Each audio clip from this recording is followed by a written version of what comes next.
a comentar el Evangelio del día de hoy tomado de Mateo en su capítulo 10, versículos 16-23.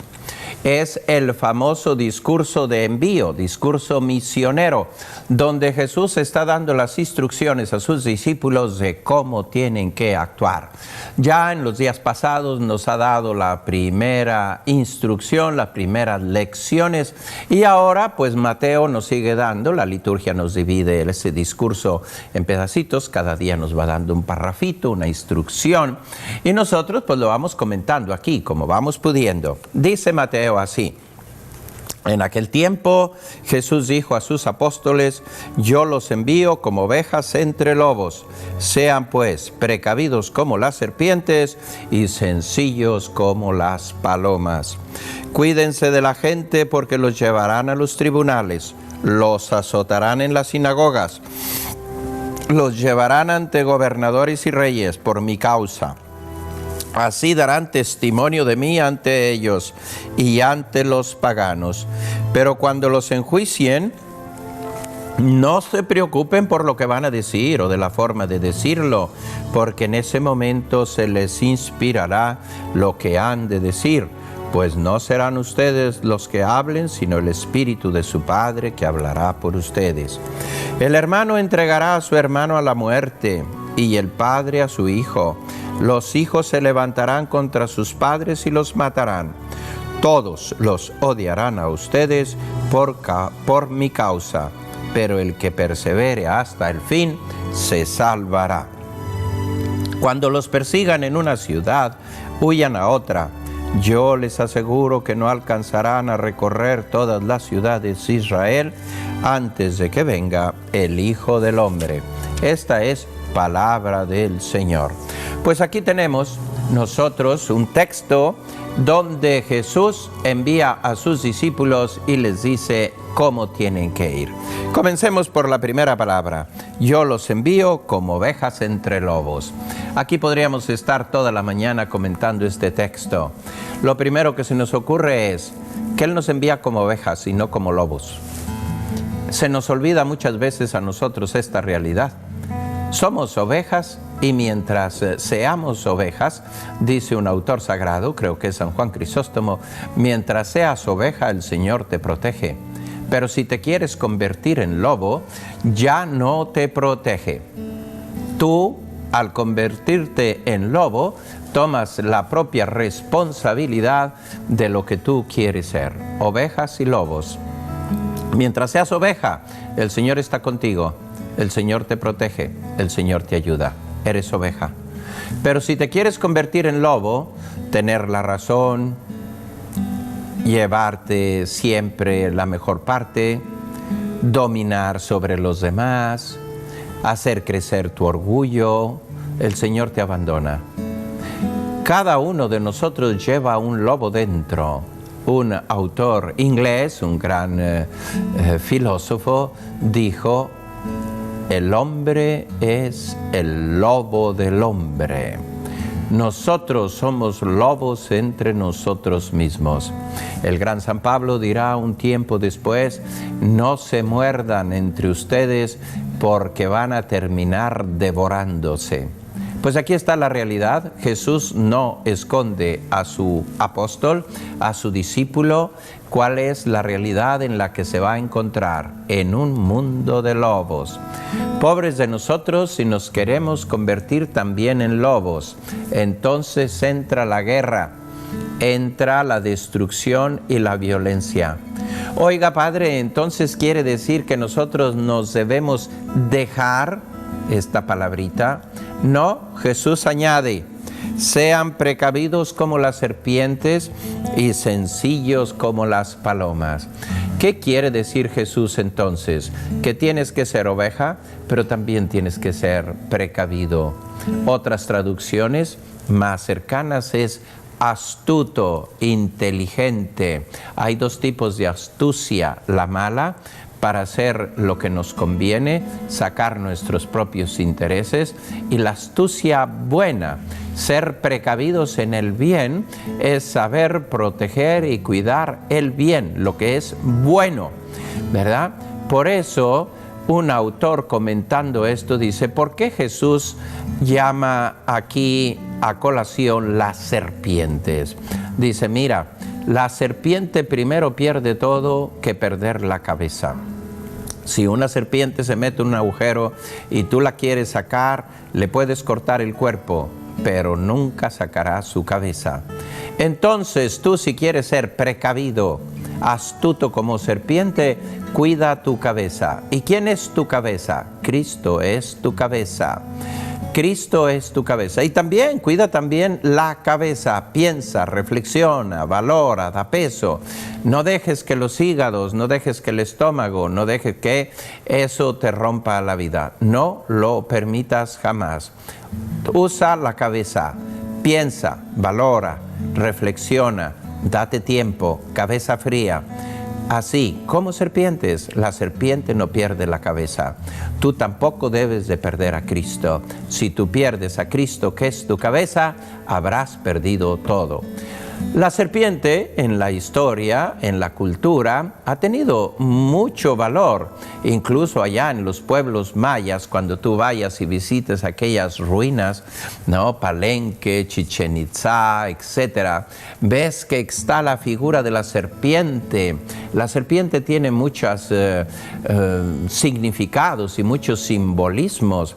En la misma bandera de México está un águila devorando una serpiente.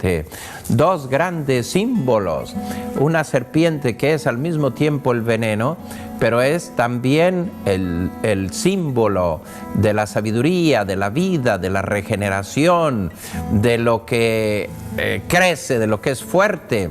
En la cultura judía es el símbolo del veneno y del mal, del pecado.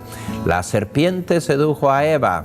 La serpiente queda también en la cultura griega. Si tú ves en todas las farmacias, hay como símbolo dos serpientes enrolladas, ¿verdad? Tú para saber dónde hay una farmacia ves esa figura de serpiente. Por lo tanto, está el símbolo de la medicina, de la salud, de la regeneración de la vida. Cuando Jesús invita a ser serpientes, pues de alguna forma Él está hablando de todo esto, pero fundamentalmente está hablando de aquella santa astucia, ser precavidos, no pierdas nunca tu fe. Puedes perder todo, menos la fe en Dios, porque habiendo perdido la fe, lo has perdido todo. La serpiente también busca su propia unidad, estar compacta en sí misma. Y también Jesús nos invita a eso. Procura estar compacto, ser compacto, no dividirte, porque la división es la hipocresía, lo que más rechaza Dios. Así es que aquí tienes dos figuritas muy simples. La sencillez de la paloma, que porque es sencilla no es ingenua. Sencillez quiere decir no tener doble intención en las cosas, ser transparente, pero al mismo tiempo precavido. Qué difícil equilibrio, ¿verdad? Y Jesús utiliza estas dos realidades. Tú, cristiano, no es el que te tienes que dejar simplemente como oveja, empujado y tal, ¿no?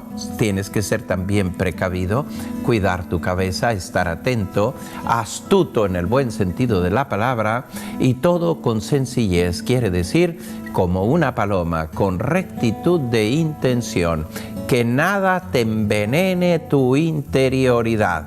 Valdría la pena hacerse una pregunta: ¿cuál es el veneno que llevo dentro? ¿Qué cosa ha envenenado mi vida? ¿Qué cosa no me deja en paz? ¿No será porque llevo más veneno que sabiduría? ¿No será porque he perdido ya la cabeza? ¿No será porque no soy suficientemente astuto? ¿Por qué? Porque cuando nosotros reaccionamos con el hígado, con el coraje, con la rabia, con el rencor, con la violencia, con la envidia, lo perdemos todo. Cuando uno se enoja, la cabeza se oscurece. Por eso hay que darle luz a nuestra cabeza. Hay que mantener esa cabeza fría, que pueda pensar, reflexionar y poder protegerse. Pues aquí tienes, mira lo que dice Jesús en poquísimas palabras, y lo dice a sus apóstoles que son enviados. ¿Por qué? porque como enviados, vamos a comentar en un momento, van a ser perseguidos. Todo discípulo de Jesús va a ser perseguido. Si me persiguieron a mí, también los perseguirán a ustedes. No se asusten de que les llegue la persecución. Esa les va a llegar. Y es segura, se los estoy advirtiendo. Se lo estoy advirtiendo desde ahora para que cuando llegue no se sorprendan. Simplemente digan, es mi turno, ya llegó. Y vamos adelante con este evangelio, el evangelio de los discípulos, el evangelio de los enviados. Dice así: cuídense de la gente porque los llevarán a los tribunales, los azotarán en las sinagogas, los llevarán ante gobernadores y reyes por mi causa y así darán testimonio de mí ante ellos y ante los paganos. Jesús no niega a sus discípulos que van a ser perseguidos. ¿Cómo podemos entender este paso del Evangelio? Bueno, te recuerdo que el Evangelio de Mateo se escribió unos 20 y tantos años después de la muerte de Cristo, cuando ya se estaba constituyendo aquella primera comunidad cristiana o aquellas primeras comunidades. Esas comunidades no tenían iglesias, se reunían en las propias casas. Al inicio se reunían en las mismas sinagogas, pero luego los judíos más radicales se comenzaron a ser más intolerantes a la presencia de cristianos y los comenzaron a echar fuera. Y comenzaban a expedir decretos que todo aquel que creyese que Jesús era el Mesías quedaba excluido de la sinagoga. No hay que olvidar que para un judío la exclusión más grande era esa: impedirle poder ir a la iglesia, a la sinagoga, donde se ponía en contacto con la palabra de Dios. Eso era la mayor exclusión que podría tener, peor que ir a la cárcel, peor. ¿Por qué? Porque le quitaban a Dios de su vida. Y él, convencido de que toda su existencia dependía de Dios y que era parte de un pueblo elegido, sentirse rechazado por ello, pues no lo podía soportar. Por eso Jesús, cuando hacía un milagro a un leproso, le dijo: ve, haz tu ofrenda y preséntate al sacerdote para que puedas volver a ser incluido, porque hasta el día de hoy eras un excluido, no estabas incluido.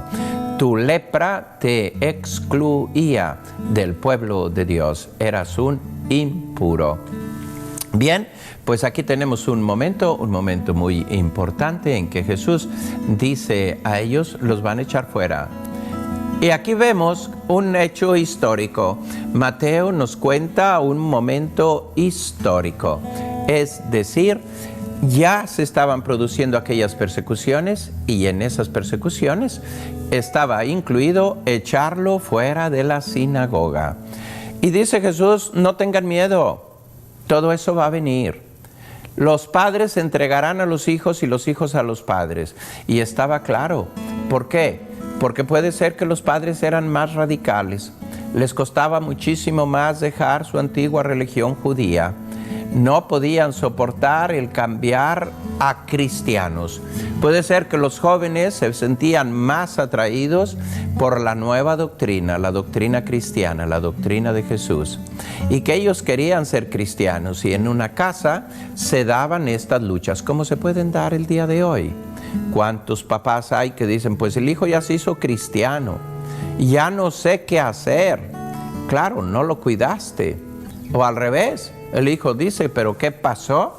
Venimos aquí de una familia cristiana, éramos católicos, vivíamos nuestra fe católica, nuestra fe en María, estábamos allá en nuestros pueblos, en todas nuestras peregrinaciones, llegamos aquí, nos han hecho un lavado de cerebro, nos han quitado a la Santísima Virgen, nos han quitado nuestros santos, nos han quitado los sacramentos. ¿Qué te queda? Pues te quedan los hermanitos que te dan palmaditas en la espalda y te dicen: por aquí, por acá, hermano, hermana, mira por aquí, mira por allá, y pierdes tu fe.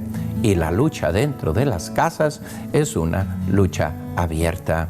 Jesús prevé todo esto. No solo te llevarán a los tribunales y te azotarán, eso estaba previsto. A todo aquel que abandonase, llevarlo al tribunal y ser azotado. 40 azotes menos 1. Así es que Mateo tiene enfrente una comunidad bien concreta, no está hablando de memoria. Mateo tiene enfrente esa comunidad y a esa comunidad le dirige estas palabras.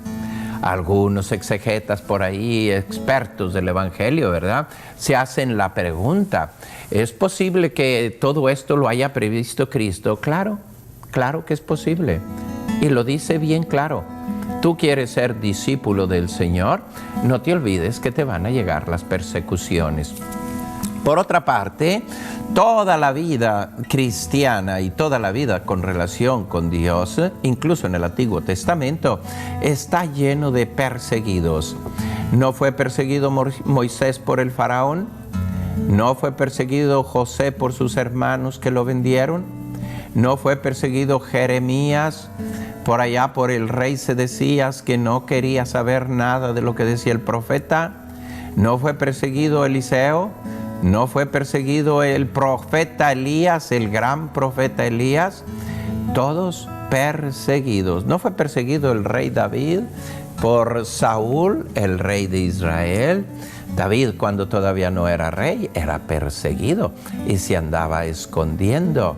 Incluso en un segundo momento por su propio hijo Absalón, que tomó el poder. Ahí está la Biblia llena de persecuciones, de perseguidos. Y lo que dice Jesús aquí, no se preocupen por lo que van a decir. Todos ellos, cuando aparecieron delante de los tribunales, tuvieron la palabra exacta. Lo mismo ha sucedido con todos los mártires. Hay un mártir que siempre me ha impresionado, ¿verdad?, del inicio de la vida cristiana. Le preguntaron, tú, si no reniegas de Cristo, te vamos a echar al horno encendido, porque era la forma de castigarlos. El horno encendido. Reniega de Cristo. Y dijo, ¿por qué voy a renegar si nada malo me ha hecho? Todo lo contrario, me ha llenado solo de bendiciones. Voy a renegar al que me ha llenado de bendiciones. No se les ocurra. No se les ocurra. Dice que lo echaron al horno y parecía que se quemaba, y mientras estaba dentro, dice el autor que lo escribe, parecía nada menos que un pan que se cuece. Así es, porque se hizo pan para la fe de sus hermanos. Y hay otros ejemplos de mártires perseguidos, de niñitas perseguidas, ¿no? Santa Lucía, María Goretti, que tuvieron siempre palabras buenas. Siempre tenían en la boca la palabra que el Espíritu les infundía. Ahí están los primeros mártires japoneses que murieron por Cristo, eran jesuitas. Ellos sí dice que invitaban a sus hermanos a orar mientras estaban a punto de que les cortasen la cabeza. No teman lo que van a decir, el Espíritu los acompañará. Pues si nosotros mantenemos esta dimensión de ser ovejas que vamos en medio de lobos, si mantenemos la humildad, siempre tendremos palabras buenas, sabias y santas. No porque serán producto de nuestra gran ciencia y preparación, serán producto del Espíritu. Y ahí está, las almas que se dejan guiar por el Espíritu de Dios, siempre son almas muy sabias y muy santas. El gran Tomás Moro, cuando su hija le pedía que pues hiciera lo que quería el rey, renunciando a Cristo, y dice, hija, ¿me crees tan tonto como para perder el paraíso por ganarme la amistad de un rey? Le iban a cortar la cabeza y él pregunta, ¿cuántos años crees que puedo vivir? Dice, 20 más. Y responde él, dice, ¿tú crees que por 20 años voy a perder la vida eterna? No, no se te ocurra. Tu padre no es tan tonto. Ahí viene la sabiduría de Dios. Y se lo estaba proponiendo su hija. Imagínate qué dolor decir a su hija, prefiero que me corten la cabeza.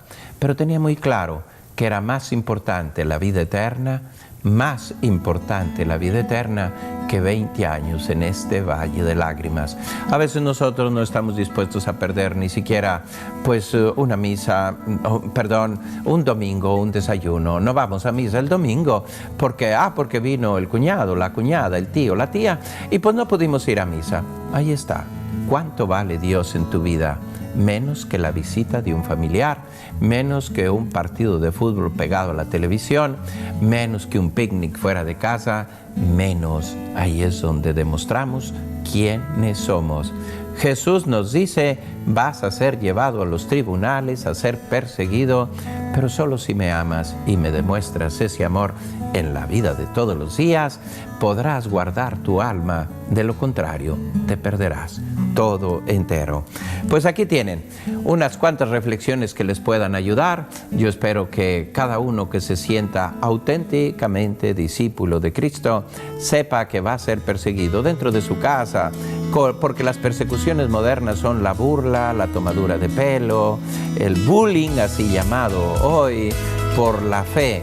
No tengas miedo cuando te digan, pues estás todo el día en la iglesia, te vas a hacer monja, y tú repite, ojalá madre abadesa, para que me veas muy bien.